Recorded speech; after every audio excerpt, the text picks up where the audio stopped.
안녕하십니까, 알림이 황희두입니다. 영상 시작에 앞서 구독, 좋아요, 알림 설정 미리 부탁드립니다. 현재 뉴스타즈 시민 대나무 숲을 설치했습니다. 저에게 개인적으로 남겨주시는 의견들이 참 많은데 최대한 빠짐없이 챙기기 위해 원스톱 시스템을 구축한 겁니다. 미래 세대를 위한 건강한 문화 생태계를 만들고자 온오프라인으로 노력 중인데요.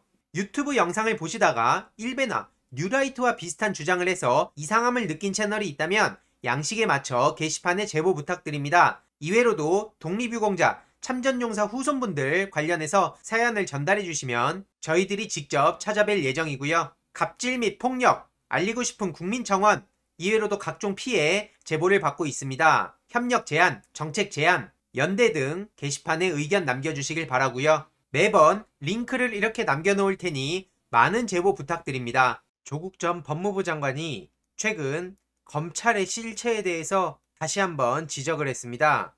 김봉현 씨가 폭로한 룸살롱 접대 검사에 대한 검찰의 처분에 대해서 많은 시민들이 지금 비판의 목소리를 내고 있죠. 그런데 이게 처음 있었던 일이 아니라는 겁니다. 과거 김영준 부장검사 다들 기억하십니까? 바로 이 사람이죠. 몇 년 전에 본립도생이라는 말을 해서 굉장히 오만한 자세로 논란이 됐었던 사람인데 이런 식으로 국감에서 자화자찬하는 모습을 보여서 많은 시민들한테 비판을 받았던 기억이 납니다. 법과 원칙, 기본을 세워서 길을 만든다는 뜻이라며 국감에서 저렇게 자화자찬을 하고 있는데요.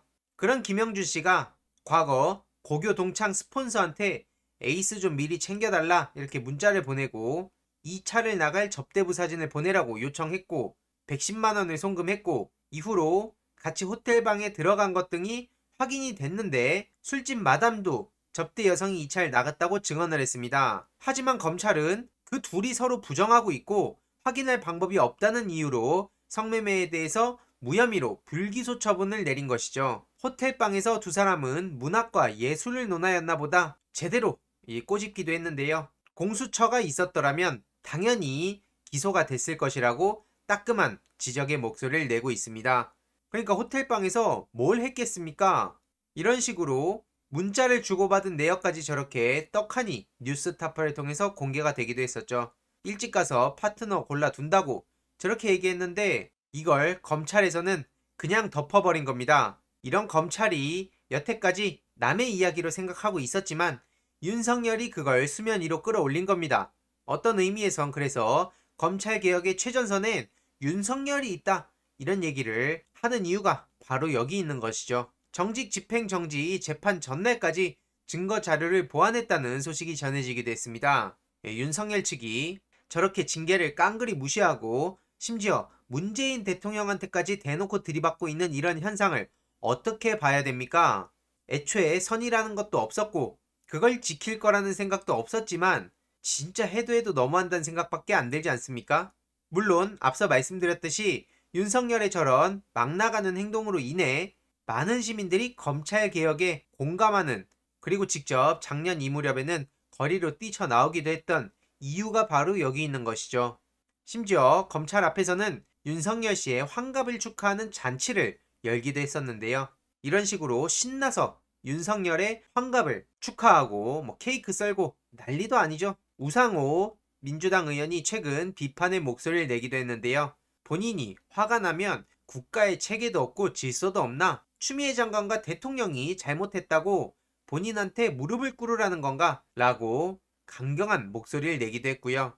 지금 문재인 대통령을 상대로 하면서 언플만 실컷 하고 있는데 정상적이었다면 판단을 지금쯤 하고 저렇게 덤벼드는 건 말도 안 되는 거라고 따끔하게 혼을 내기도 했습니다. 어쨌든 중요한 것은 오늘 윤석열 징계에 집행정지 신청 신문하는 날이고요.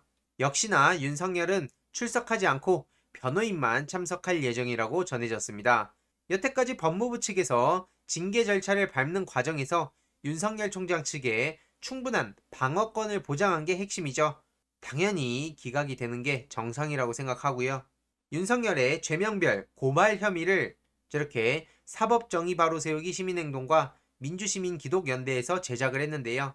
20일 기준으로 총 12개의 제명과 31개의 혐의를 받고 있습니다. 저렇게 직권남용, 직무유기, 공무집행방해, 특가법상 뇌물수수, 부정청탁 및 금품수수 등 금지법 위반, 이외로도 횡령, 배임, 모해위증 교사 등등의 혐의를 받고 있는 상황이죠.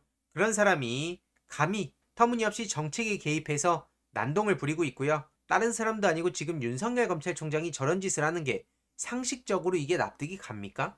그리고 다음으로 안철수 씨가 박원순 전 시장을 두고 막말을 내뱉어서 논란이 되기도 한 상황인데요. 저런 식으로 아직까지 제대로 드러난 게 없는데도 불구하고 천만 시민의 자존심을 짓밟고 배신했다고 낙인을 찍고 있고요. 문재인 대통령을 비롯한 이 정권 사람들은 거짓말이 몸에 배어 있다며 비난을 퍼붓고 있습니다. 다른 거 다 떠나서 저런 파렴치한 행동으로 논란의 중심에 선 사람은 안철수 씨 아닙니까? 무슨 아바타 타령이나 하고 있고 가갖고 게임이나 하세요. 달리기 게임이나 하시든지 아니면 뭐 집에 런닝머신 하나 사갖고 달리기나 하든지 계속 국민들을 피곤하게 하고 실제로 저런 식으로 공해성 발언들을 남발하니까 우리 사회 전체적으로도 이게 마이너스가 되는 거 아니겠습니까? 네티즌들 또한 확정 안 된 사실로 고인을 폄하하는 안철수의 인격도 정상은 아니다. 왜 저렇게 대한민국에 미련을 갖는지 이해 못하겠다. 이런 반응들이 이어지고 있고요. 특히 문재인 대통령의 열등감에 사는 전직 의사다. 이런 반응도 이어졌었는데요. 실제로 문재인 대통령에 대한 열등감이 어마어마한 것 같죠. 안철수 씨 출마 소식에 민주당에서는 보시다시피 비판의 목소리를 이어서 하고 있고요. 지금 문재인 대통령 아들 문준용 씨를 두고 언론에서 신나게 때리고 있는 것 같습니다. 특히 전시회를 열지 말았어야 된다 이런 주장에 대한 반박으로 전시회는 무슨 파티가 아니고 작품을 파는 곳인데 코로나 때문에 정말 힘든 시기기에 피눈물 흘리며 혹여 한 점이라도 팔아보려고 이렇게 진행을 했다는 겁니다. 이 시국에 전시회 하지 말라는 건 예술가들 모두 아무것도 하지 말고 집에만 있으라는 거냐라고 지적을 하고 3단계 시행되면 바로 문 닫을 각오하고 한 것이라고 입장을 밝히기도 했죠. 그럼에도 불구하고 저렇게 패륜적 행동까지 일삼는 일베 스피커들이 있었습니다. 이게 진짜 사람 할 짓입니까? 그리고 국민의힘 측에서는 진보의 민낯이라면서 이걸 양보했어야 된다 이런 식으로 주장하고 있는데 뭐 염치가 실종됐다 잘났다 정말 아버지 없는 가난한 예술가들 생각해서 신청 좀 안 하면 안 됐냐. 김미애 국민의힘 비대위원이 이런 얘기를 했다고 하는데요. 가서 전복민 씨한테 얘기해보세요.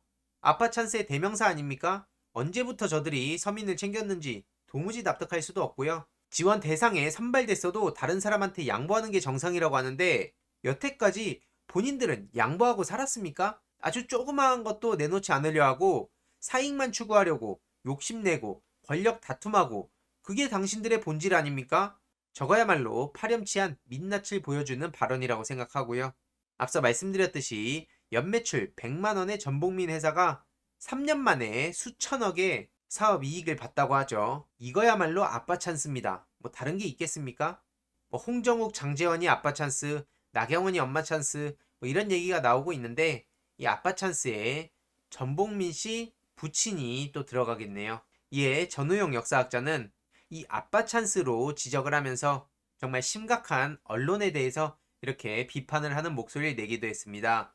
그래서 코로나 백신 도입 시 우리나라 기자들이 가장 먼저 접종받을 수 있도록 선처를 바란다는 국민청원이 벌써 7만 명을 훌쩍 넘겼는데요. 저 또한 끝까지 목소리를 내고 윤석열 검찰총장의 집행정지 신청 관련해서 중요한 소식 다음 영상을 통해 공유 드리도록 하겠습니다. 이번 내용도 유익했다면 구독, 좋아요, 알림 설정, 멤버십 가입 정말 큰 힘이 된다는 점 말씀드리고 싶습니다. 이번 내용도 주위에 널리 공유 부탁드립니다.